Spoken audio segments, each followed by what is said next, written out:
তো আজকে আমরা এসেছি আবার ইভি গ্যালারিতে, অনেকদিন পরে ইভি গ্যালারিতে আমরা আজকে এলাম। তো দেখতেই পাচ্ছ এখানে স্টক ভর্তি, ঠিক আছে। স্টক দেখো, অ্যাক্টিভা মডেল, রন ফ্ল্যান্ট, ইরাহি, সব স্টক ভর্তি, ভালোই দেখতে পাচ্ছ। খুবই সুন্দর সুন্দর গাড়ি রয়েছে। তো তোমাদের কিছু গাড়ি আজকে একটু রিভিউ দেব, সবাই মিলে দেখো। তো আজকে আমি সিলেক্ট করেছি এই তিনটে মডেল, অ্যাক্টিভা মডেল পরপর তিনটে রাখা রয়েছে। এটা হচ্ছে ওমাহা কোম্পানির, এটা হচ্ছে রনফ্ল্যান্ট কোম্পানির, এটা হচ্ছে ইরাহি কোম্পানির। তো তিনখানা গাড়ি দেখো সিমিলার দেখতে, কোনো বাইরের থেকে দেখলে তুমি কোনো একটা ডিফারেন্স বার করতে পারবে না। বাট আমি তোমাকে বলছি এটাতে ডিফারেন্স আছে, কোয়ালিটির ডিফারেন্স আছে, বিল্ড কোয়ালিটির ডিফারেন্স আছে, ঠিক আছে।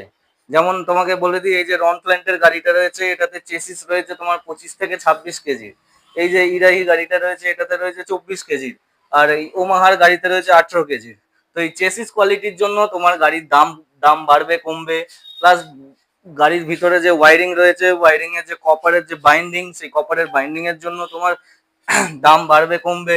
প্লাস আদার্স যে স্পেয়ার পার্টস তোমার রয়েছে এই গাড়িতে, হর্ন, টায়ার, এগুলো। তারপরে তোমার এই সামনে দেখো যে টেলিস্কোপিক সাসপেনশন দেওয়া রয়েছে, টেলিস্কোপিক তোমার দেওয়া রয়েছে, অ্যালয় হুইল রয়েছে, ঠিক আছে। এগুলোর কোয়ালিটির উপরে তোমার দামটা অ্যাকচুয়ালি ডিপেন্ড করে।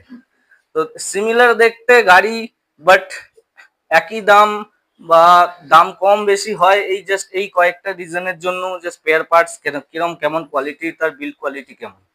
তো এই জাস্ট একটা ইনফো দেওয়ার জন্য আজকের এই ভিডিওটা করা। তোমরা তোমরা সবাই তো এতদিন ধরে গাড়ি দেখছো, চালাচ্ছো, আমার থেকে তোমরা বেশি ভালো বলতে পারবে, যে গাড়ি তোমরা সারাক্ষণ দেখতে থাকো, তোমরাই বেশি ভালো বলতে পারবে যে কেমন গাড়িটা। তো আমি আর কিছু বলতে চাইবো না, আজ অব্দি এতটাই। সবাই ভালো থেকো আর ফলো করে দিও বস।